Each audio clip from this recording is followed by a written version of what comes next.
नमस्कार। India speaks daily में आपका स्वागत है। मैं हूं संदीप देव। आप सबको दत्तात्रेय जी की जयंती की ढेर सारी शुभकामनाएं। आज पूर्णिमा है और इस दिन दत्तात्रेय जी की जयंती मनाई जाती है। दत्तात्रेय जी को ब्रह्मा, विष्णु और महेश तीनों का सम्मिलित रूप कहा गया है। माता अनुसुईया के पुत्र हैं और दत्तात्रेय जी की पूजा का विधान दक्षिण भारत में बहुत ज्यादा है। दत्तात्रेय जी को ईश्वर और गुरु दोनों रूप में वो पूजे जाते हैं और इनके एक नहीं करीब 24 गुरु हुए थे और कहा जाता है कि संन्यास परंपरा की का आरंभ जो है दत्तात्रेय जी के साथ ही हुआ। तो आपको दत्तात्रेय जी की ढेर सारी शुभकामनाएं। आज दत्तात्रेय जयंती के अवसर पर हमारे यहाँ सत्यनारायण भगवान की पूजा का आयोजन किया गया। उसकी तस्वीर भी आपको दिखाएगा नरेंद्र। और सत्यनारायण भगवान पूजा को लेकर कई बार जो लोग पुराण को नहीं मानते हैं उनके मन में कई सवाल उठते हैं, मिथ्या बताते हैं। लेकिन सत्यनारायण भगवान की ये पूजा है, ये मेरे घर मंदिर में हो रहा है, मेरे पिताजी कर रहे हैं। तो सत्यनारायण का एक नारायण ही सत्य है, जगत मिथ्या है। ये जो आदि शंकराचार्य ने अपने अद्वैत में इसे घोषित किया, वही भगवान ने कलयुग में नारद जी ने पूछा कि हे प्रभु, हे नारायण, कलयुग में मानव कैसे आपको पाए, कैसे मुक्त हो, मोक्ष का अधिकारी कैसे हो। तो नारायण ने कहा कि सत्य नारायण, एक नारायण ही एक सत्य है, पूरी जगत जो है मिथ्या है। यानी उस परम तत्व, उस परम चेतना के अलावा जगत मिथ्या है। वही परम चेतना, वही जो परम ब्रह्म है, उसी के तीन स्वरूप है, ब्रह्मा विष्णु महेश, और वही परम ब्रह्म का पूरे प्राणी जगत में विस्तार है। तो उस परम ब्रह्म को जो जान ले, उस नारायण को जो जान ले, वही आत्मज्ञानी हो जाता है। आत्मा का ज्ञान उसे प्राप्त हो जाता है, ब्रह्म ज्ञान उसे मिल जाता है। और इसे ही जो अद्वैत वेदांती आदि शंकर ने कहा, ब्रह्म सत्यम जगत मिथ्या, जीवो ब्रह्म ना परः, अर्थात ब्रह्म ही एकमात्र सत्य है। तो इसे स्कंद पुराण में सत्यनारायण कथा के जरिए जो है ये सामने आया और सुखदेव जी ने नैमिषारण्य में जो है ये कथा बताई सबको। तो मैं जो आपको बार बार कहता हूं कि एक लोक धर्म है, पुराण लोक धर्म का प्रतिनिधित्व करते हैं, वेद विशिष्टता का बोधक है, और वेद उपनिषद ये सब जो ज्ञान को की मार्ग पर हैं, उनके मार्ग हैं वो। और पुराण जो भक्ति और लोक धर्म के मार्ग पर है, उनका रास्ता है। तो वेद भी कहते हैं एकम ब्रह्म जो है, और विप्र बहुधा वदंती, उसी तरह पुराण घोषणा कहते हैं नारायण ही सत्य है। तो आज जो है ये, अगर इसको हम बोध को अगर पकड़ लें तो सच में आप हमारा और आपका कल्याण हो जाए। आत्मज्ञान तभी प्राप्त हो सकता है जब उस एकमात्र ब्रह्म चेतना का ज्ञान। तो आइए आज हम आज के विमर्श को हम शुरू करें। और आज का जो पहला विमर्श है वो विमर्श मैं लेता हूं सुप्रीम कोर्ट की ओर से। मैंने एक बात आपसे बार बार कही है कि जो भारत का सुप्रीम कोर्ट है, भारत का की जो न्यायपालिका है, वो पूरी तरह से कन्वेंट मेंटलिटी की है। वहां भारत के आध्यात्म, भारत के धर्म, सनातन परंपरा, हिंदू धर्म जिसको आप कहिए, उसका बिना बोध के लोग बैठे हैं और अपने फैसले सुना रहे हैं। ये इसलिए है क्योंकि बचपन से इन्हें अंग्रेजी स्कूल में डाला गया है, बचपन से ये कन्वेंट में पढ़ते रहे हैं, और बचपन से इनकी पूरी मेंटलिटी ब्रेन वॉश हो चुकी है। मैकाली मेंटलिटी के ये जो न्यायाधीश हैं, वो बिना धर्म को समझे धर्म पर जब टिप्पणी करते हैं तो पीड़ा होती है। सुप्रीम कोर्ट ने शुक्रवार को एक ऐसा ही निर्णय लिया, और आपको मैं कहूंगा कि वो दिखाए लाइव लॉ का एक जो है। देखिए सुप्रीम कोर्ट कह क्या रहा है, इस चीज को समझिए। सुप्रीम कोर्ट कह रहा है, don't exclude non Hindus for auctions process for shop lease in temple. और ये आंध्र प्रदेश और गवर्नमेंट को, अथॉरिटी को उन्होंने ये निर्देश दिया। ये कहना चाह रहे हैं कि जो मंदिर में आपके प्रसाद के लिए, माला के लिए, पूजा विधान के लिए जो शॉप है, वो उसमें आप दूसरे मजहबी रिलीजन वालों को भी शामिल करो।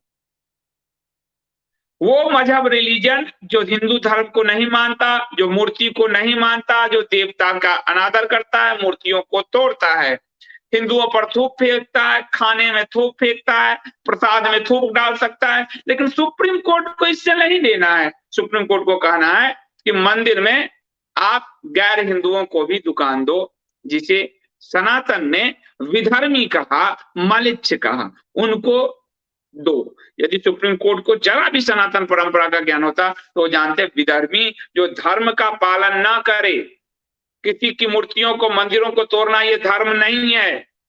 किसी को काफिर कह के उसके प्रति जो घृणा फैलाना, द्वेष फैलाना ये धर्म नहीं है। किसी के खाने में थूक डाल देना ये धर्म नहीं है। जो धर्म को नहीं जानता हो उसे हमारे मंदिर प्रांगण में क्यों आने देना चाहिए? लेकिन सुप्रीम कोर्ट को क्या लेना, वो तो मैकाले मेंटेलिटी में जीती है न्यायपालिका, न्यायाधीश, और इसीलिए हमारे यहाँ विधर्मी शब्द उपयोग हुआ। मलिच्छ है, मलिच्छ का मतलब जो मल से भरा हुआ है, मल से आच्छादित है, यानी जो गंदा ही गंदा है। अब थूक फेंकना तो गंदा ही हुआ ना, मूर्ति तोड़ना तो गंदगी ही हुआ ना। बहुत सुंदर शब्द हमारे जो विद्वानों ने, हमारे महापुरुषों ने मलिच्छ शब्द का उपयोग किया है। जो यज्ञ को नहीं मानता, जो धर्म को नहीं जानता, वो मलिच्छ है, क्योंकि वो मल से आच्छादित है, गंदगी से भरा हुआ। वो हमारे यहाँ जब पूजा की दुकान लगाएगा, पूजा पाठ के प्रसादी देगा, वो किस बिना श्रद्धा के, बिना हाथ धोए वो प्रसादी दे रहा है भगवान के लिए? क्या ये सुप्रीम कोर्ट को जरा भी होश नहीं है?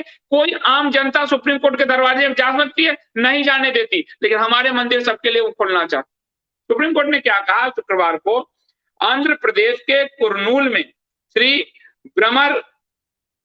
ब्रह्मरंबा मल्लिकार्जुन स्वामी मंदिर और शॉपिंग कॉम्प्लेक्स में दुकानों की लीज की नीलामी की प्रक्रिया में सभी धर्मों के लोगों को भाग लेने की अनुमति दी।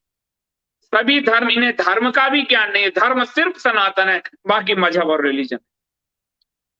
कोर्ट ने कहा हम निर्देश देते हैं कि केवल धर्म के आधार पर किसी भी किराएदार दुकानदार को नीलामी में भाग लेने या लीज के अनुदान से बाहर नहीं किया जाएगा।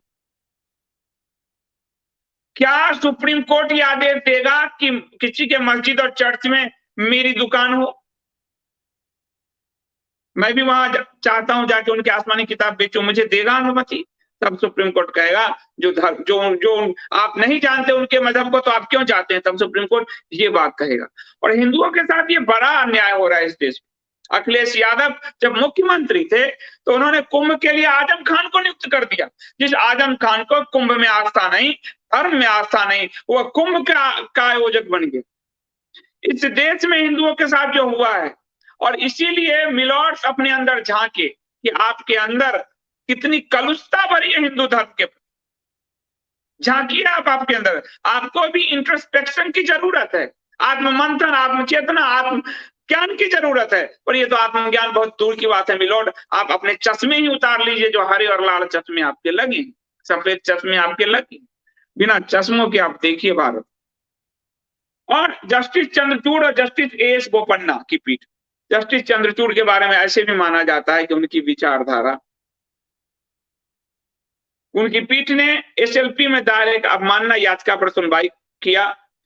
इस अदालत ने जनवरी 2020 में आंध्र प्रदेश हाईकोर्ट के सितंबर 2019 के फैसले पर रोक लगा दी थी। इसमें 2015 के आंध्र प्रदेश राज्य के जीओएम, जिसमें गैर हिंदुओं को दुकानों की निविदा सह नीलामी प्रक्रिया में भाग लेने अथवा मंदिर से संबंधित अचल संपत्ति में व्यापार करने के लिए लीज या लाइसेंस प्राप्त करने पर प्रतिबंध को अनुच्छेद 14-15 के उल्लंघन घोषित करने की रीत याचिका दाखिल की गई थी। मतलब हिंदू धर्म, हिंदू मंदिर को तोड़ेगा मलिच्छ, लेकिन हिंदुओं से रोजगार चाहिए, हिंदुओं से व्यापार चाहिए। और हिंदुओं से व्यापार करना वो अनुच्छेद 14-15 यानी समानता की बात कर रहा है। लेकिन हिंदू मंदिर तोड़ेगा, काशी, अयोध्या, मथुरा और भारत के 40,000 हिंदू मंदिर इसके उदाहरण गवाह। तो इन मलिच्छों को सुप्रीम कोर्ट से पूरा प्रश्रय मिला हुआ है, और ये जो प्रश्रय मिला हुआ है इसके कारण बड़ी पीड़ा हो रही है, लेकिन कोई हमारा कोई सुनने को तैयार नहीं है इस देश में।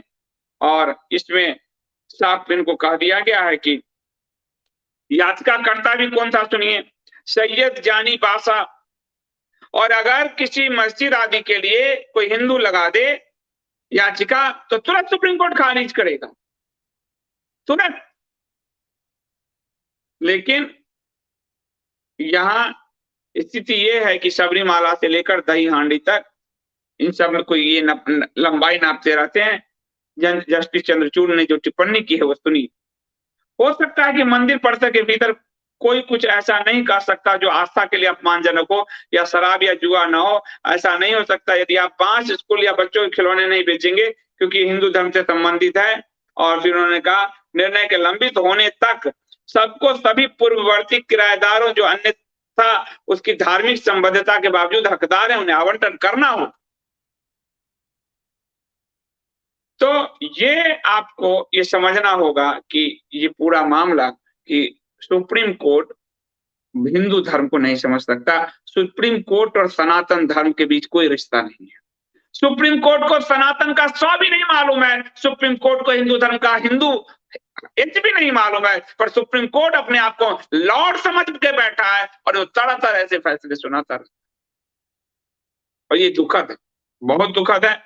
मंदिर में दुकानों की नीलामी की प्रक्रिया में गैर हिंदुओं को बाहर ना करें। अरे जिसकी आस्था है मंदिर उसी के मंदिर को लूट का तंत्र सरकारों से लेकर अदालतों ने जो साबित बना रखा है, और मलेच्छ विधर्मी भी उस मंदिर से लूटना चाहते हैं। ये गौरी गजनी मेंटलिटी है। और आज में हम कह सकते हैं कि गौरी गजनियों को कैसे सुविधा हुई होगी हमें लूटने में, क्योंकि आज तक उनकी मानसिकता यहाँ प्रकट हो रही है। शासन तंत्र में, सरकार में, न्यायपालिका में, लोक जो आपको कहे कार्यपालिका में, नौकरशाही में, सब में गौरी गजनी मेंटलिटी हावी है। सब मंदिर लूटने में लगे हैं। भक्त भगवान के प्रति श्रद्धा से कुछ देने जाता है, भगवान के प्रति श्रद्धावत जो है अपना शीश झुकाता है, लेकिन उस श्रद्धा के शीश को काट देना चाहते हैं जब सब उसको व्यापार बनाए हुए हैं। और इसमें सरकार से लेकर सुप्रीम कोर्ट तक सब शामिल है। आज की दूसरी खबर मैं आपको, ये भी हिंदू धर्म से जुड़ा है, दिल्ली दंगे से जुड़ा है। इस दिल्ली दंगे में 10 लोगों पर आरोप तय किए गए हैं। उसमें दिल्ली दंगे में कोर्ट ने जो कहा, मैं चाहूंगा मोदी सरकार इसको सुने, क्योंकि 3 दिनों तक मैं दिल्ली का निवासी हूं, भुक्तभोगी रहा हूं। दंगे में गिरा, दंगे का जो नग्न नाच देखा, और पुलिस ने जिस तरह से हाथ बांध दिए गए, पुलिस का हाथ बांध दिया सरकार ने, उसका क्या परिणाम था सुनिए। कोर्ट ने कहा हिंदू समुदाय के लोगों को देश छोड़ने के लिए मजबूर करना था मकसद दिल्ली दंगे का। यानी देश की राजधानी से हिंदुओं को साफ कर देना। सोचिए 47 और 21 में क्या हुआ हो, मालाबार में मोपलाओं ने क्या किया होगा हिंदुओं के साथ, और 1946 में जिन्ना के डायरेक्ट एक्शन डे में क्या हुआ होगा, 47 में भारत के विभाजन में क्या हुआ होगा, 2002 में साबरमती एक्सप्रेस में क्या हुआ होगा। आज 2000 ये जो आज का समय है 19, 20, 21 का समय, तब जो 25 फरवरी 2020 को दिल्ली में दंगा हुआ था, फरवरी 2020 में, तब हिंदुओं को इस देश से भगाने का षड्यंत्र चल रहा है। ऐसे लोगों को हर जगह से प्रश्रय मिला। देखिए दिल्ली दंगे पे क्या कहा कोर्ट ने, मैं कोर्ट के बारे में बताऊं। दिल्ली की एक स्थानीय अदालत ने फरवरी 2020 में हुए दंगों के मामले में 10 लोगों के खिलाफ आरोप तय किया है। कोर्ट ने सख्त टिप्पणी करते हुए कहा कि जिस तरीके से वहां हालात बनाए गए, वह हिंदू समुदाय के लोगों को डराकर उनको देश छोड़ने के लिए मजबूर करने, लूटपाट करने और उनकी संपत्तियों को नुकसान पहुंचाने और आगजनी करने के इरादे से किए गए थे। पुलिस के अनुसार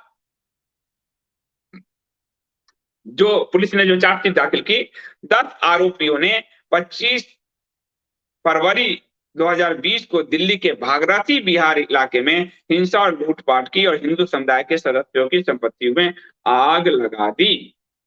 एडिशनल सेशन जज वीरेंद्र भट्ट ने गवाहों के बयानों पर को कहा, गवाह के बयानों पर कि पेश की गई सामग्री पहली नजर में खुलासा करती है कि आरोपी एक गैर कानूनी सभा के सदस्य थे, यानी हरे टिड्डो के बारे में, जिसे हिंदू समुदाय के लोगों में भय व दहशत पैदा करने, उन्हें देश छोड़ने के लिए धमकाने और आगजनी व लूट के मकसद से बनाया गया था। सुप्रीम कोर्ट सुने निचली अदालत के इस निर्णय को कि हिंदुओं के साथ क्या हो रहा, क्योंकि सुप्रीम कोर्ट जब बंगाल में हिंदुओं के साथ हो रहा था तो सुप्रीम कोर्ट छुट्टी पर छुट्टी और एक्सटेंशन पर एक्सटेंशन ले रही थी। जो बंगाल की जब जांच आएगी वो भी भयावह होगा कि हिंदुओं को साफ करने का। इस 19-20-21 3 साल में भारत में तो बड़े दंगे हुए और संगठित तौर पर हिंदुओं को खदेड़ने के लिए हुए, एक दिल्ली में, एक बंगाल में। इसलिए अदालतें सुने, सरकारें सुने, गृह मंत्रालय सुने, अदालत क्या कह रही। जज ने 13 दिसंबर के आदेश में जो लोग आरोपी बनाए गए हैं, जो जिन लोगों को सजा दी गई है, उनके नाम सुनिए। मोहम्मद शाहनवाज, मोहम्मद तोयब, शाहरुख, राशिद, आजाद, अशरफ अली, परवेज, मोहम्मद फैसल, राशिद, मोहम्मद ताहिर पर यह आरोप है कि उन्होंने हिंदुओं को इस देश से संगठित तौर पर निकालने, उन्हें देश छोड़ने के लिए मजबूर करने, उनको लूटपाट करने और उनकी संपत्ति को नुकसान पहुंचाने के लिए कार्य किया। यह अदालत के आदेश में तय है।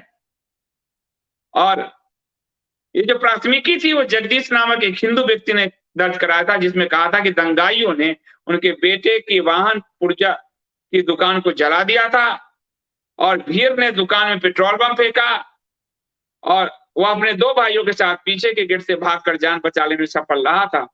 ये पूरा मामला था भागीरथी पैलेस, भागीरथी जो है ये जो है लूटपाट हुई थी 20 फरवरी 20 में, उस मामले में। तो ये भागीरथी बिहार, भागीरथी पैलेस नहीं, भागीरथी बिहार। तो ये एक बड़ा निर्णय है, कोर्ट की बड़ी टिप्पणी है। इस पर भी अगर नहीं कोई ध्यान दे तो क्या कहे हिंदू के बारे में, हिंदू को कहां जाए, ये स्थिति है।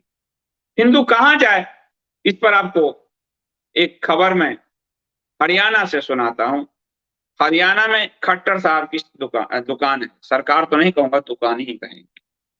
दुकान इसलिए कि खट्टर साहब को कोई जनता पसंद नहीं करती। एक कृपा पात्र मुख्यमंत्री है, मोदी जी और अमित शाह जी की कृपा से मुख्यमंत्री बने हैं, संघ के कार्यकर्ता होने के नाते मुख्यमंत्री बने, वरना इनको कोई पसंद नहीं करता है।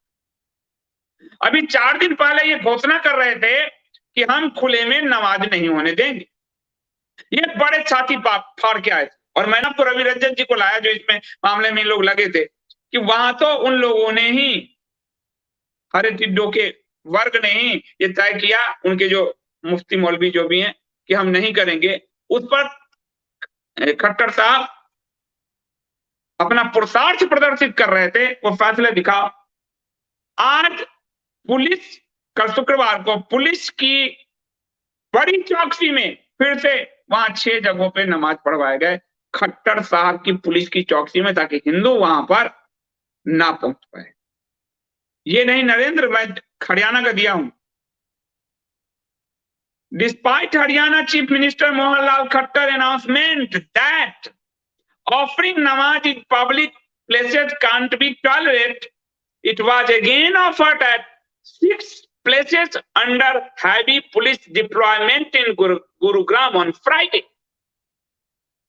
हिंदुओं को ठग दिया झूठ बोलकर और पुलिस से हर टिड्डो को सुरक्षा दिया कि अब पढ़ो नमाज। जिस हरियाणा में हर टिड्डो का वोट नहीं है, वहां ये ऐसे लाल टपकाते हैं। कैराना तो संभलती नहीं। कैराना में पुलिस क्यों नहीं तैनात करते खट्टर साहब? लेकिन नहीं करेंगे। भारत का दुर्भाग्य है कि जो पार्टी आता है सत्ता में, वो सोचता है कि नेहरू के खानदान ने, वंश को तो सब गाली देता है, लेकिन सोचता है नेहरू के खानदान ने तुष्टीकरण करके इतने साल सत्ता किए, हम भी तुष्टीकरण करें तो 70 नहीं, 60 नहीं तो 30-40 साल पर सत्ता कर ही लेंगे, 25 तो कर ही लेंगे। इसलिए वो हरे तुष्टीकरण में हर पार्टी इन्वॉल्व है, भारतीय जनता पार्टी भी इन्वॉल्व है, और ये हरा तुष्टीकरण हो रहा है। 10 दिसंबर को खट्टर साहब ने कहा था, विल नॉट बी टॉलरेटेड, लेकिन 17 दिसंबर को उन्होंने हैवी डिप्लॉयमेंट के साथ, हैवी पुलिस डिप्लॉयमेंट के साथ गुरुग्राम में 6 जगह नमाज पढ़वा दी है। हिंदुओं को कितना ठगोगे खट्टर साहब? अरे आप कृपा पात्र हो भैया, आपके शकल से दिख रहा है, आप कृपा पात्र हो। ठसक होती है हेमंत बिश्व शर्मा में, ठसक है योगी आदित्यनाथ में, आपके चेहरे से कृपा पात्र, दया ही लग रहे हो, दया की याचिका पे जी रहे हो। ये देखिए Khattar on Gurgaon dispute offering Haryana, वो देखो पूरा दिखाओ फिर से, घोषणा किया था अखबार वाला, और आज ये जो है 6 जगह डिप्लॉय कर दिया, और पुराना अखबार जो अभी दिखाए थे वो दिखा। और ये देखिए 10 तारीख को ये मर्द बन रहे थे, और 17 तारीख को चुपके से इन्होंने हिंदू पे एटम बम डाल दिए।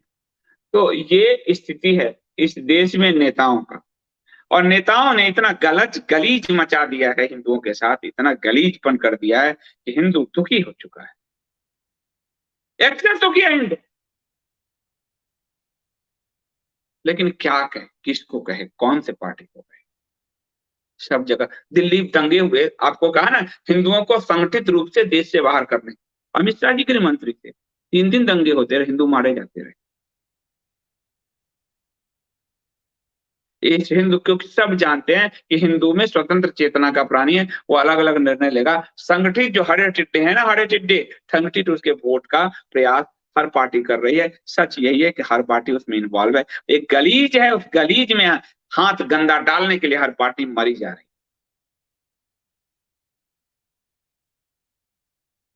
हिंदुत्व से ही अगली खबर है, लेकिन ये थोड़ी खुशी वाली खबर है, खुशी वाली है। हालांकि मैं विदेशी संस्थाओं को नहीं मानता, लेकिन इससे क्या है कि आपको अपने अध्यात्म वाले चैनल में बताता हूँ कि कर्म कांड के जरिए हम अपने धर्म को प्रकट करें, ताकि दुनिया हमारे धर्म के रूप को देखे और वो आकर्षित होकर वापस आए।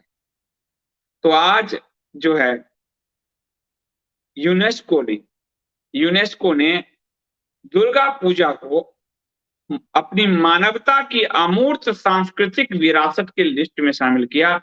भारत की दुर्गा पूजा, बंगाल की दुर्गा पूजा को यूनेस्को ने सांस्कृतिक विरासत का दर्जा दिया है।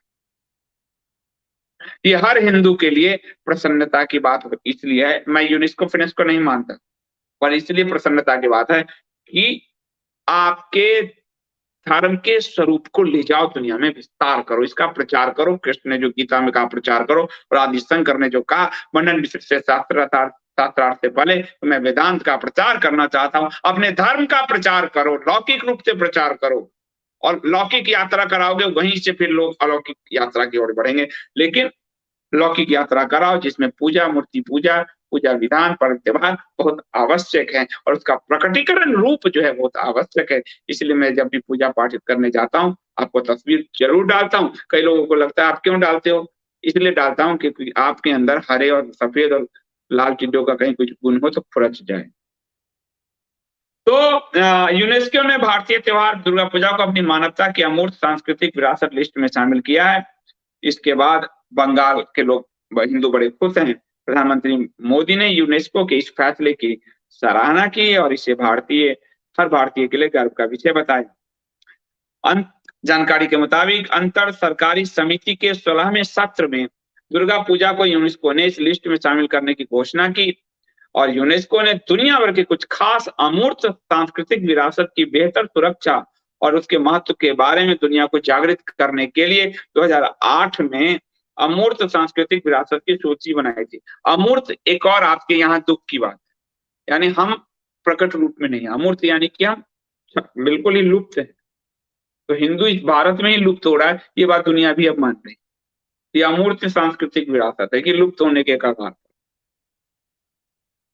और हमारी कैसे लुप्त होने के कगार पर देखोगे, यही ममता बनर्जी है। दुर्गा उत्सव नहीं मनाने देती। क्यों? क्योंकि कहीं बगल में बांग चल रहा होता है, तो बांग वाले स्थल से ना निकले हमारा प्रोसेशन, हमारा जुलूस, हमारा उत्सव जगह जगह जो है।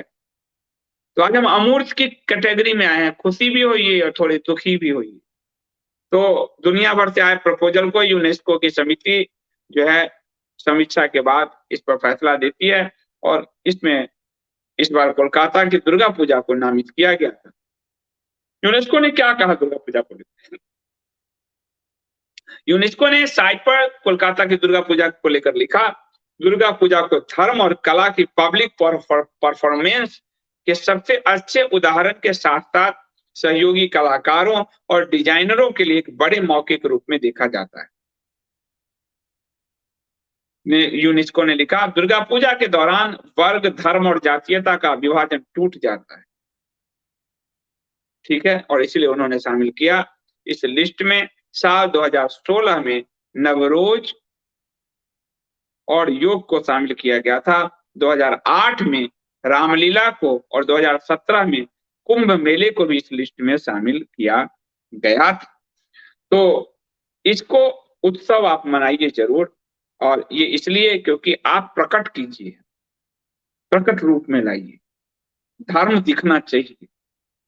धर्म की सूक्ष्म यात्रा में अभी मत कूदिए, धर्म के मूर्त यात्रा से अमूर्त की यात्रा होती है, मूर्ति से मूर्ति विसर्जन की यात्रा होती है।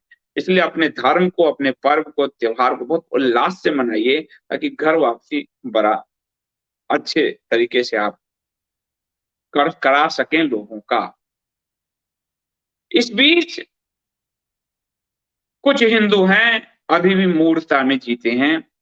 एक महिला आईएएस है, मूर्खता, जो गोविंदम मूढ़ मते आदि शंकर ने कहा, इसलिए मैं मूढ़ शब्द का प्रयोग करता हूँ। मूढ़ के अर्थ अलग होते हैं, मूर्ख से अलग। मूर्ख में जानने की संभावना हमेशा बनी रहती है, मूढ़ में जानने की कोई संभावना नहीं है, क्योंकि वो स्वयं को विद्वान समझता है और नहीं जानते हुए ही भी जानने का दावा करता है। आप मध्य प्रदेश की एक आईएएस बनी है, बड़ी अच्छी पोजीशन पे बनी है, तपस्या परिहार। उनकी शादी की चर्चा है कि उन्होंने कहा पिता से कि मैं दान की चीज नहीं हूं, आपकी बेटी हूं, और शादी में उन्होंने कन्यादान की रस्म नहीं निभाई।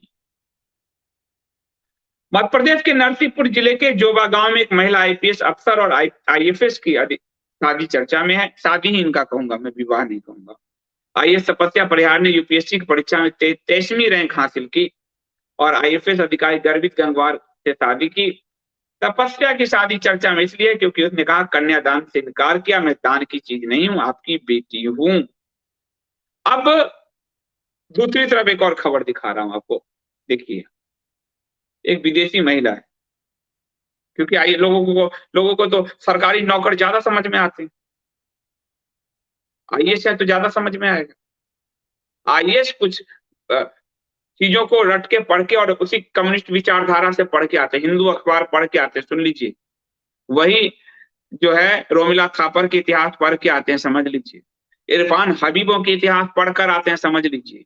आईएएस की पूरी तैयारी भारत से भारतीय परंपरा को खुरचने के लिए ब्रिटिश शर्त ने तैयार की थी, जो आज तक चल रहा है यूपीएससी के रूप में। पहले आईसीएस होता था, वो यही है। पूरी ब्यूरोक्रेसी का जो लाल तंत्र है, वो भारतीय सभ्यता संस्कृति से बहुत कम जुड़ाव है। उन्हीं का जुड़ाव है जिनके रूट में कहीं कल्चरल सोशलाइजेशन रहा। तो मैं एक और कहूंगा, डू पॉलिटिक्स का लिखा है। एक अंग्रेजी महिला ने कहा मंगलसूत्र मेरे सशक्तिकरण की पहचान है, तो वामपंथियों ने कहा कुत्ते का पट्टा है। वामपंथी, मैंने कहा आपको आईएएस दूसरी विचारधारा थे। कन्यादान को लेकर मैंने आपको अपने वीडियो में एक समझाया था। ये शुरुआत हुई थी मान्यवर मोहे के एक विज्ञापन से, आलिया भट्ट से। इसको मैं आलिया भट्ट मेंटेलिटी कहूंगा, जो बिना जाने प्रकट कर देना, इसलिए उसको आदि शंकर ने मूड कहा। तो ये जो आईएएस महिला है, वो बिना जाने उन्होंने प्रकट कर दिया कि मैं दान की वस्तु नहीं हूं। और मैंने आपको कन्यादान पर बहुत डिटेलिंग में समझाया है कि कन्यादान का तात्पर्य क्या था। अगर और यहाँ एक विदेशी महिला मंगलसूत्र को अपने सशक्तिकरण का, लेकिन दुनिया में भारतीय संस्कृति का प्रकटीकरण हो रहा है। आप देख लो यूनेस्को या दुनिया में, लेकिन यहाँ का जो हरा सफेद लाल दिमाग है वो भारतीय परंपरा से कट चुका है। उसके घर में उसके माता पिता के सोशलाइजेशन में गड़बड़ है। बचपन से बच्चों को क्रच में 2.5 साल 3 साल की उम्र से कन्वेंट में डालना। कन्वेंट कौन सा? ईसाई मिशनरीज के। बूढ़े में माँ बाप को वृद्धाश्रम छोड़ देना, बच्चों को क्रच में छोड़ना, और संस्कार के नाम पर कोई पता नहीं है कि हमारा क्या संस्कार है। अंग्रेजी मानसिकता। तो आप देखिए दुनिया की तरफ कि दुनिया में पोलैंड की एक मूल की महिला है, उस पोलिश महिला ने एक हिंदू व्यक्ति की से शादी की और मंगलसूत्र पहना और तस्वीर साझा किया कि ये मेरी सशक्तिकरण का द्योतक है। उस पर वामपंथन जो हिंदू धर्म से घृणा करती है कूद कर कहा कुत्तों का पट्टा, और ऑनलाइन उसे निशाना बनाया गया। देखिए उसने एक नीचे फोटो देखो, नीचे ले जाओ, मंगलसूत्र इज एम्पावरिंग। देखो ये देखो, नीचे लाओ फोटो। तो ये आपको और इनको जो है गाली गलौज जो है किया गया फिर। तो ये स्थिति है और हमारे यहाँ। तो मैं उस महिला आईपीएस को कहूंगा कि ये क्यों जरूरत है? आप तो पढ़े लिखे हो। आप भारत के संविधान में विशेष विवाह अधिनियम 1954 के तहत विवाह करो। क्या जरूरत है ये सारी जोड़ा और गहना और ये परंपरा को निर्वाह करने की, भगवान को प्रणाम करने की? ये भी जरूरत नहीं है आपको। दिखाओ फिर से वही आयुष्मान, क्या जरूरत ही नहीं है भाई। विशेष विवाह अधिनियम इसीलिए तो है, जिसको नहीं, किसी भी परंपरा में जिसका यकीन नहीं, किसी धर्म में नहीं हो, वो विशेष विवाह अधिनियम 1954 के तहत विवाह कर ले। बस खत्म करिए कहानी। क्यों अपने ज्ञान दे रहे हो तुम? मैंने कल परसों ही आपको कथा उस आध्यात्मिक चैनल JWST पर सुनाई थी कि एक बैल मर रहा था, तो लोगों ने थोड़े थोड़े अपने पुण्य का दान किया। तो अब लोगों ने जो पुण्य का दान किया तो वो क्या हो गया? गुलाम हो गया। दान शब्द का अर्थ नहीं पता, लोगों ने अपने पुण्य का दान किया। उसमें एक वेश्या ने अपने पुण्य का दान किया जिसके कारण उसकी मुक्ति मिली। वो बुरी कथा सुनाई है। दान का अर्थ पता नहीं है। बस आलिया भट्ट को देखा और आलिया मेंटेलिटी हो गई। समझ में यही आया आईएएस के पूरे एग्जाम जिस तरह से एक ही सिस्टम से आ रहे हैं, लाल बुझक्कर सब आ रहे हैं, लाल बुझक्कर। वो लाल बुझक्कर का परिणाम है। उससे कहीं अच्छा, इस आईएएस से कहीं करोड़ गुना अच्छा वो विदेशी महिला है जिसने एक हिंदू से विवाह करके मंगलसूत्र को धारण किया। मंगल का मतलब होता है शुभ, शुभ्रता, शुभ बंधन। हिंदू विवाह एक संस्कार है, ये समाजशास्त्र में पढ़ाए जाते हैं। और बाकी जो विवाह है वो कॉन्ट्रैक्ट है। इसलिए आपको ध्यान होगा कि पिछली बार भी आईएएस थी जिसने एक कश्मीर के नंबर 1-2 वाले ने विवाह किया था एक मुस्लिम आईएएस से, और उसका तो तलाक हो गया। बड़े पर चर्चे हुए थे। तो जो अपनी परंपरा को छोड़ते हैं उनके साथ परंपरा, जो धर्म को जीता है धर्म उसकी रक्षा करता है, जो धर्म को नहीं जीता धर्म उसकी रक्षा नहीं करता। मैडम आप 1954 के विशेष अधिनियम में जाती ज्यादा अच्छा होता, हमारे धर्म का ये भी मत दीजिए। और मैं सैल्यूट करता हूँ विदेशी महिला को जो कम से कम विदेश में रहकर, विदेश में पल कर भी भारत की संस्कृति को जानती है, भारत की संस्कृति के बारे में उसका लगाव है। तो ये भारत की संस्कृति पर आज की खबरें थी। कुछ खबरें मैं आपको आज की पॉलिटिक्स से जरा ले लेता हूं, और पॉलिटिक्स से ये ले लूंगा आपको कि आपको पेगासस विवाद याद हो। पेगासस विवाद में मैं 2 खबर आपको दिखाना चाहूंगा, और वो 2 खबर से आपको समझ में आएगा कि देखिए पेगासस के पीछे की राजनीति में कौन लोग थे। पहला खबर है कि एनडीटीवी का है, एनडीटीवी का खबर दिखाओ कि भीमा कोरे गांव जो हुआ था, भीमा कोरे गांव, उस भीमा कोरे गांव में प्रधानमंत्री नरेंद्र मोदी को राजीव गांधी, पूर्व प्रधानमंत्री राजीव गांधी की तरह मारने का षड्यंत्र रचा गया। ठीक है, पुलिस की और एनआईए की इन सबकी रिपोर्ट के मुताबिक। अब क्या हुआ कि प्रधानमंत्री पूरे दस्तावेज मिले। अब एनडीटीवी ने खबर छापा है, खबर छापा है, ये रोना विल्सन है, जो भीमा कोरेगांव में आरोपी है। एल्गार परिषद मामले में रोना विल्सन की गिरफ्तारी के 1 साल पहले उसके स्मार्टफोन में एनएसओ ग्रुप के पेगासस स्पाईवेयर मौजूद था। नए फोरेंसिक विश्लेषण में यह बात सामने आई है।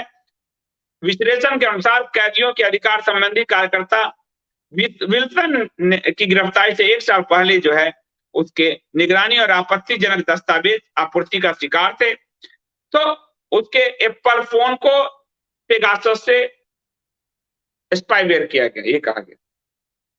अब मैं यहाँ 2 बातें रखता हूं। इस फोरेंसिक रिपोर्ट का आगे क्या होगा ये हमको नहीं मालूम, पर एक बात, अगर स्पाईवेयर ऐसे देशद्रोहियों पर नजर नहीं रखेगी तो ये तो कब का प्राइम मिनिस्टर को मार देते। अगर स्पाईवेयर नहीं रखे जाएं तो हम 2014 से और 2021 हो गया, किसी भी भारत के शहर में बम नहीं फटे। क्या यही दर्द हो रहा है एनडीटीवी को? 2008 दुनिया की सरकार में लगातार बम फटते थे। मेरे अगर कोई फोन टेप कर रहा है मुझे तो कुछ है ही नहीं भाई। देशद्रोहियों को कुछ ज्यादा ही चिंता हो रही है। तो ये जो विश्लेषण है, ये विश्लेषण, एक तो इस विश्लेषण का कोई अर्थ नहीं है। पेगासस पे सुप्रीम कोर्ट ने कमेटी बनाई हुई है, लेकिन ये विश्लेषण अगर सच भी है तो प्रधानमंत्री जैसों को बचाने के लिए इतने बड़े पद पर बैठे रोना विल्सन जैसों में 36 स्पाईवेयर उसके बॉडी में भी घुसे कर देना चाहिए। मैं तो सीधा कहूँ कि इसको, लेकिन इस पेगासस की राजनीति एक ममता करने चली थी और ममता ने जो है को झटका लगा इस मामले में। ममता बनर्जी को तगड़ा झटका लगा है। ममता की सरकार को नोटिस जारी किया सुप्रीम कोर्ट ने कि वो पेगासस मामले में की जा रही जांच पर को रोके। आपको ध्यान होगा 2 दिन पहले किसी ने प्रश्न में पूछा था मुझसे, तो मैंने उदाहरण दिया था उनको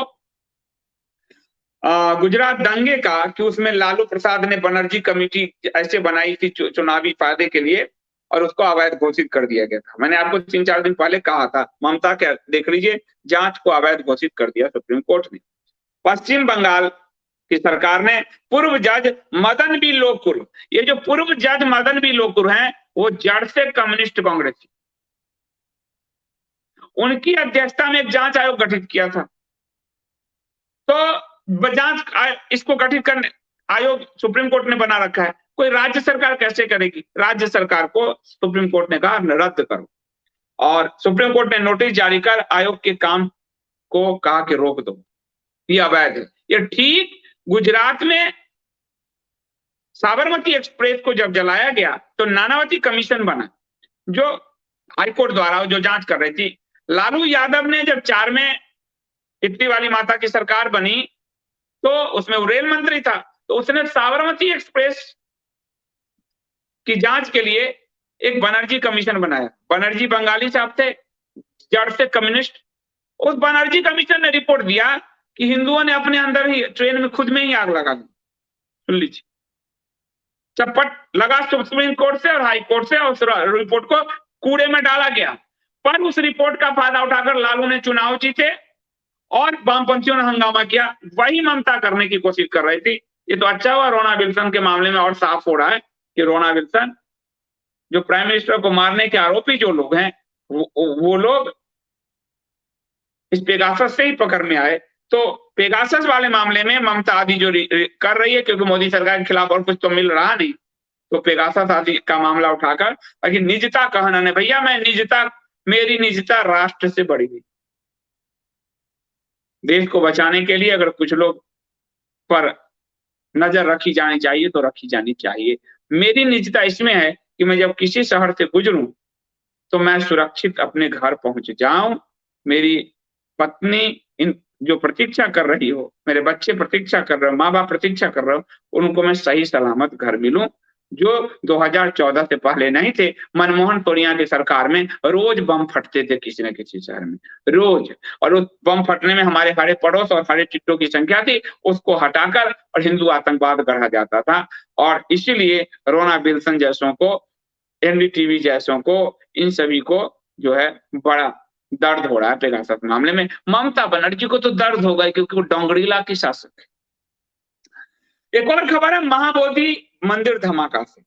महाबोधि, आपको ध्यान होगा कि महाबोधि मंदिर जो है बिहार में, वहां धमाका हुआ था और इसमें 2018 में धमाका हुआ था। महाबोधि धमाके में पटना की विशेष एनआईए की अदालत ने दोषियों को सजा इसमें सुनाई है। अदालत ने 3 लोगों को उम्र कैद और 5 को 10 साल की सजा सुनाई है। सभी दोषी एक ही हरा टिड्डा वर्ग से।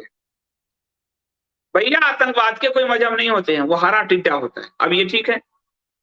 तो संगठन का नाम है जमात उल मुजाहिदीन बांग्लादेश, इनके वो थे। और एनआईए के अनुसार इस मामले में दोषी कई लोगों को दोषी करार दिया गया, जिसका नाम है पैगंबर शेख, अहमद अली, नूर आलम मोमिन, आदिल शेख, दिलवर हुसैन, अब्दुल करीम, मुस्तफिर रहमान और आरिफ हुसैन। ये लोग महाबोधि मंदिर के आसपास 3 आईईडी लगाए थे इन लोगों ने। और उस समय दलाई लामा की यात्रा होनी थी, राज्यपाल की यात्रा थी, उसको समाप्त करने के लिए साजिश रची गई थी। पहला आईईडी कालचक्र मैदान के 5 नंबर गेट पर मिला था, जिसको निष्क्रिय करते ही धमाका हो गया। तो पहला आप कहोगे कि आपने कहा अभी कुछ देर पहले कि मोदी सरकार में धमाके नहीं होते थे। निष्क्रिय करते वक्त सूचना मिल गई थी कहां कहां लगाया गया। एक आईडी जो है महाबोधि मंदिर के गेट नंबर 4 पर श्रीलंका के मठ की सीढ़ियों के पास मिला था, वो भी। और ये कोशिश दलाई लामा और बिहार के राज्यपाल के मंदिर यात्रा के दौरान रची गई थी। एनआईए ने 2018 में आरोप पत्र दाखिल किया था। जनवरी 2012 में पूरा आरोप पत्र दाखिल किया गया था, जो है यानी ये मामले भी पहले के हैं, शायद 12 लिखा हुआ है इसमें। और ये जो है 3 फरवरी 2018 को मामला दर्ज किया था इस घटना को लेकर। महाबोधि में तो धमाका हाँ मनमोहन सरकार के समय ही हुआ था, ठीक बात है, 12 जनवरी 12 का है इसमें। तो ये इसमें जो दोषी पाए गए हैं, इन सभी दोषियों को सजा सुनाई गई है। और 3 को उम्र कैद और 5 को 10 साल की सजा। ये सभी दोषी हरा टिड्डा समुदाय से, हरे टिड्डे समुदाय से हैं। इन दोषियों को आप याद रखिए। भाई आतंक का मजहब नहीं होता, आतंक का कोई मजहब नहीं होता, हरा टिड्डा समुदाय से वो आते हैं। एक और आपको खबर बता दूं, ये आपको मथुरा से।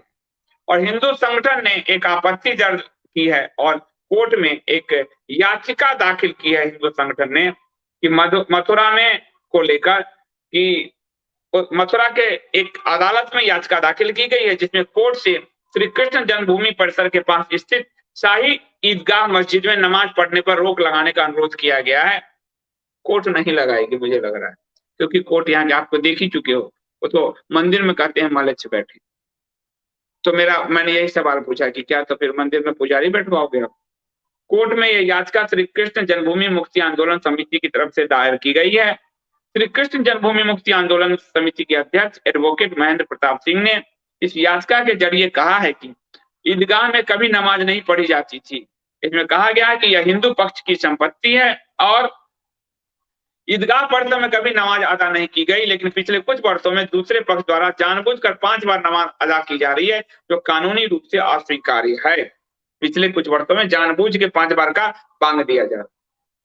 याचिका में कहा गया कि उनके आसमानी किताब के अनुसार विवादित जमीन पर नमाज नहीं पढ़ी जा सकती। दूसरा पक्ष जानबूझकर सांप्रदायिक सौहार्द बिगाड़ने की कोशिश कर रहा है, यहाँ तक कि वे लोग सड़कों पर भी नमाज पढ़ रहे हैं। खट्टर जी का उदाहरण आपको दे ही दिया कि खट्टर जी बोलते कुछ हैं, करते कुछ हैं। इस याचिका में कहा गया कि औरंगजेब ने 1669 में श्री कृष्ण मंदिर को ध्वस्त करके जो है मस्जिद का निर्माण कराया और मस्जिद की दीवारों पर अभी भी हिंदुओं के धार्मिक प्रतीक मौजूद हैं। पिछले साल मथुरा में भगवान श्री कृष्ण विराजमान की ओर से सिविल जज सीनियर डिवीजन के समक्ष एक मुकदमा दायर किया गया था। एडवोकेट रंजन अग्निहोत्री और 6 अन्य वादियों के माध्यम से दायर मुकदमे में मथुरा में श्री कृष्ण मंदिर परिसर से सटे शाही ईदगाह मस्जिद को हटाने का अनुरोध किया गया था।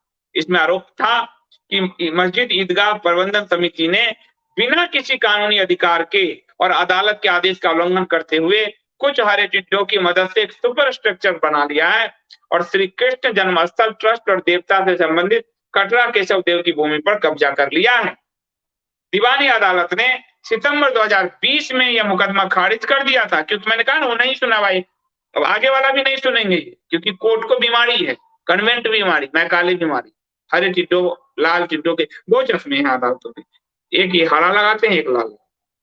जिसके बाद जिला अदालत में अपील दायर की गई। इस अपील को जिला जज मथुरा ने अक्टूबर 2020 में स्वीकार कर लिया था और अब उसमें ये कहा गया है कि ये कि इस पर रोक लगाई जाए, ये जो नमाज पढ़ रहे हैं उस पर रोक लगाई जाए। तो आज के लिए इतनी ही खबर, और मैं आप लोगों से चाहूंगा कि आज हिंदुत्व की खबर कुछ ज्यादा ही दी, तो आप लोग इस पर ध्यान दें कि हिंदुत्व के खबर खबर पर फोकस करें। अच्छा और बुरा दोनों पर डिस्कशन हम लोग करते रहें, ताकि धीरे धीरे धीरे धीरे रे मना करके लोगों के दिमाग में वो आती जाए। सुप्रीम कोर्ट क्या कर रहा है, दूसरे कोर्ट क्या आदेश दे रहे हैं, सरकार क्या कर रही है, दूसरी सरकार क्या कर रही है हिंदुओं के प्रति। हिंदू चेतना ही भारत को वैभवपूर्ण स्थिति में ला सकता है, और कुछ नहीं हो सकता। हिंदू पुनर्जागरण, हिंदू पुनरुत्थान से ही भारत बचेगा, अन्यथा भारत उनके 57 मुल्क है 58 न हो जाए 50-60 साल बाद। बहुत बहुत धन्यवाद। मैं पानी पी लूं फिर कुछ प्रश्न ले लेता हूँ।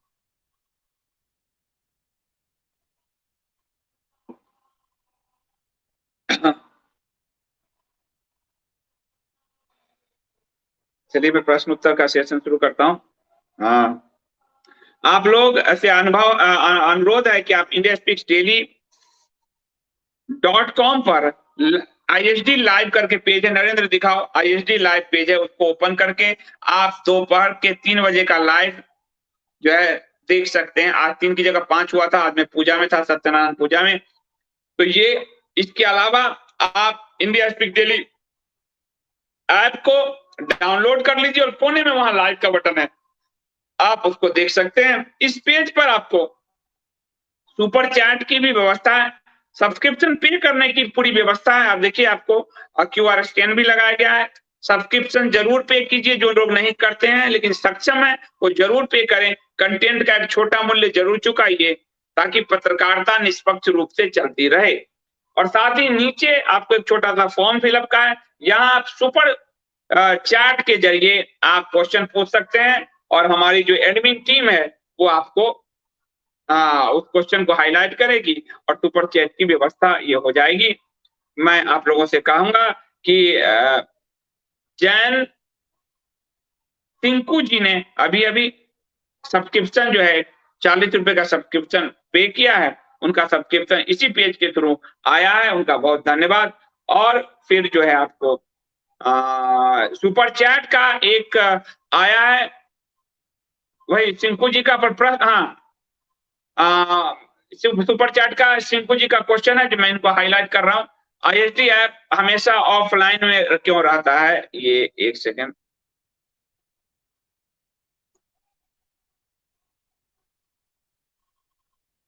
ये देखिए इनका एक लाइव है। तो मैं इसको पहले सिंकू जी का क्वेश्चन हाईलाइट कर लेता हूं, क्योंकि जिन्होंने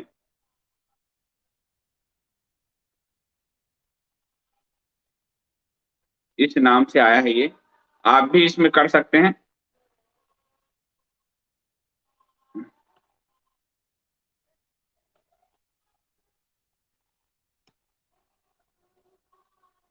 ये क्वेश्चन है, इसको मैं एक बार हाईलाइट कर दूं, फिर मैं सारे क्वेश्चन आंसर लेता हूं। इनका कहना है कि ऐप हमेशा ऑफलाइन में क्यों रहता है। ISD ऐप ऑफलाइन में नहीं रहता। ISD ऐप को आप ऑन की जो है उसमें आपको खबरें मिल रही है, अंग्रेजी में, हिंदी में, ऑडियो मिल रहा है, वीडियो मिल रहा है, सब मिल रहा है। ये जो पेज है, ये जब मैं लाइव आता हूं तभी लाइव के लिए ही है ये पेज। लेकिन इसके नीचे आप ले जाओ नरेंद्र, नीचे में आपको सिंकू जी वीडियो मिलेगा, नीचे ले जाओ, जो रिलेटेड वीडियो है, यानी आज का, कल का, परसों का, वो वीडियो आपको देखिए नीचे लगातार है, नीचे ये रहा 3 वीडियो। तो ये उस समय आपको ऑफलाइन करके वहां पर एक इंडिया स्पीक्स पे ले जाने का प्रावधान है, वो आपको एक ट्विच नामक ऐप पर ले जाता है। अगर उसको आप लोग डाउन करते हैं तो आप क्वेश्चन आंसर में डायरेक्ट भाग ले सकते हैं।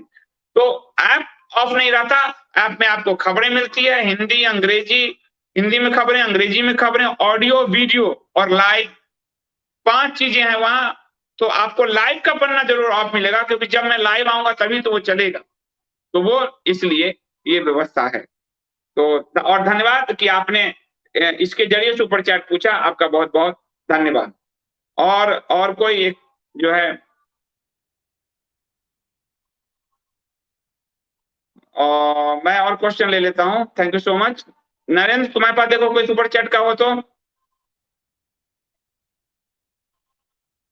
ओपी सिंह जी कह रहे हैं खट्टर के बारे में, महा महा दोहरा चरित्र का निकला। ठीक कह रहे हो, आज की सूचना के बाद तो आप एकदम ठीक कह रहे हो। एसडी कह रहे हैं 8334। ऐसे लोग रातों रात प्रसिद्धि पा लेना चाहते हैं। अब वो आईएएस में तीसरे 23वें नंबर पे बने, तब भी कोई नाम नहीं जानता था, लेकिन अब इस कारण इनका नाम अखबार चर्चा चारों तरफ। भगवान करे विवाह चल जाए, क्योंकि परंपरा में छेड़छाड़ में मैं कुछ कहना नहीं चाहता।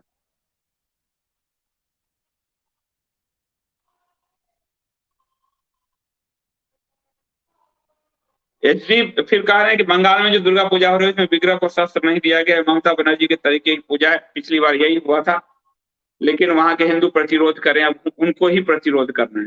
बाकी अगर उनको नहीं प्रतिरोध करना है तो आप लाल रंग का पान खाते रहें, हम क्या कर सकते हैं। तो लाल रंग का पान खाएं, उसमें हम कुछ नहीं कर सकते। अशोक जी, मेरी बात सुन के आपके बदन में क्यों आग लग जाती है? मैंने क्या ऐसा कहा जो आपकी बात सुन के बदन में आग लग जाती है? मैंने तो कुछ नहीं कहा, मैं तो मुस्कुराता रहता हूँ। आप बताइए, मैंने किसको कहा कुछ कहा? ओपी सिंह जी ने बड़ी बात कही कि लगता है पार्लियामेंट से ही कानून बनाकर अब एससी को के दखल अंदाजी को रोकना पड़ेगा। पार्लियामेंट ये कर पाएगी? आपको लगता है इस सरकार में हो पाएगा? ये आपको लग रहा है? कभी नहीं होगा।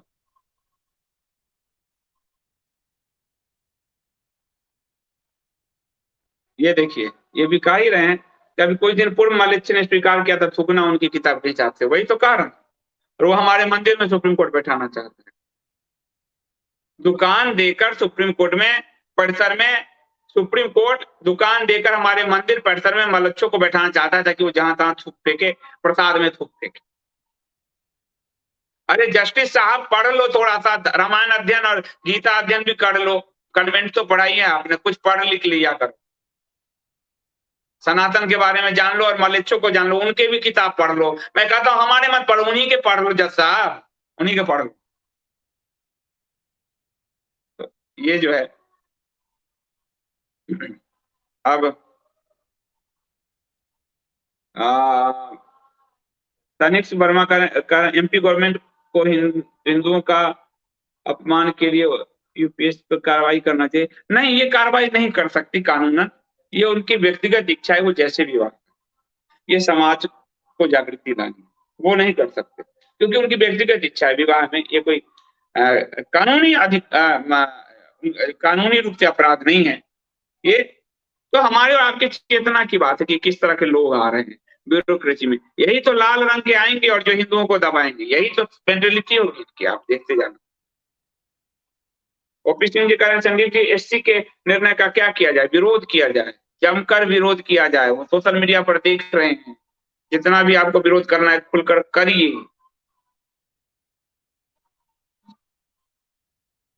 ये कह रहे हैं आरडी स्टार, संदीप जी मैं उत्तर पूर्व से हूँ, कहीं कुछ जानकारी के लिए मुझे कर सकते हो? Thank you. आप प्लीज तो मुझे आप व्हाट्सएप नंबर पे 8826291284 पर, या फिर मेरा जो डायरेक्ट 9312665127, उस पे आप मुझे उत्तर पूर्व के बारे में जानकारी आप देते रहो कि क्या हो रहा है। यहाँ तो लोग बताते ही नहीं, यहाँ की मीडिया में खबर ही नहीं होती, और मेरा इतना बड़ा नेटवर्क नहीं है। धीरे धीरे मैं इतने साल से कर रहा हूँ, सब्सक्रिप्शन के थ्रू ही चीजों को चलाने का प्रयास कर रहा हूँ। बढ़े तो मैं कुछ लोगों को और बड़ा विस्तृत जो है एक, खासकर ये ऐप चल जाए, और तो मैं कई जगह नेटवर्क भी बनाऊं। मैं काफी दिनों से सोच रहा हूँ, लेकिन वो बिना फंड के नहीं हो सकता।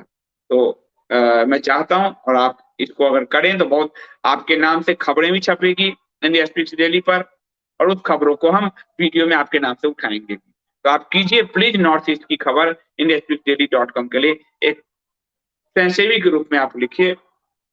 फंड का भी मेरे पास अभी उतनी तो नहीं है, फंड होगा तो मैं जरूर, आप कहेंगे तो मैं पे भी करूंगा, तो आप लिखिए।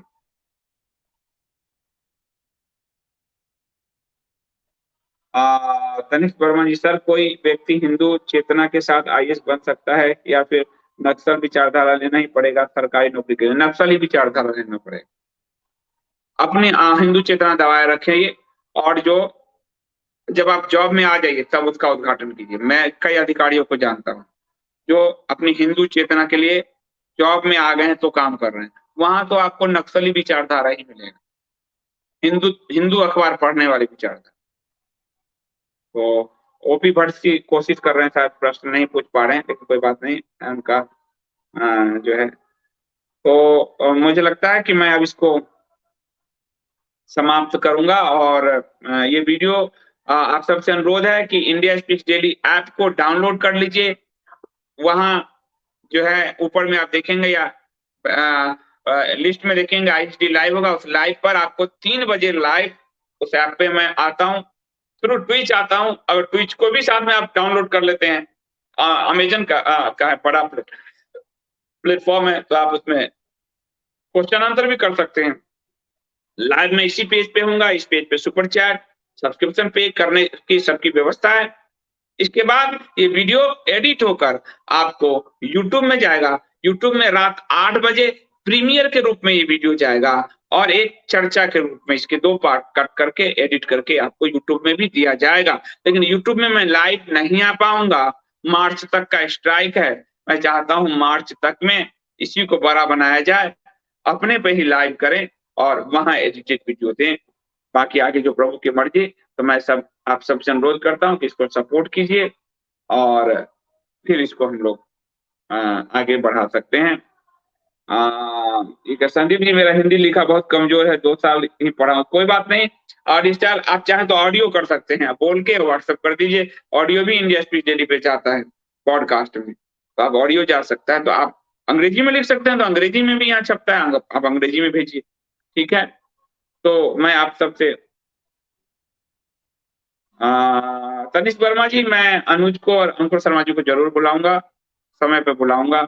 और मेरा प्रयास होगा कि मैं बुलाऊं, जल्दी बुलाऊं, क्योंकि मेरा समय ज्यादातर पढ़ने में जा रहा है और ये सब सिस्टम खड़ा करने में जा रहा है। तो किसी को बुलाने का एक मानसिक प्रेशर रहता है, तो वो मैं अभी फिलहाल बच रहा हूँ इससे। तो आप सबके लिए बहुत बहुत आप सबको बहुत बहुत धन्यवाद। मिलता हूँ मैं आपसे कल। कल तो रविवार है, कल मैं यूट्यूब के जो मेंबर्स हैं ज्वाइन बटन वाले, उनके लिए रात के 9 बजे लाइव आऊंगा। मेंबर्स लाइव वहां चलता रहेगा हर रविवार रात 9 बजे। तो आप सबका बहुत बहुत धन्यवाद। मिलता हूँ मैं आपसे सोमवार को, और रात के 9 बजे आज मैं आपको JWST पर तो मिलूंगा ही, शंकराचार्य की श्रृंखला के साथ। बहुत बहुत धन्यवाद।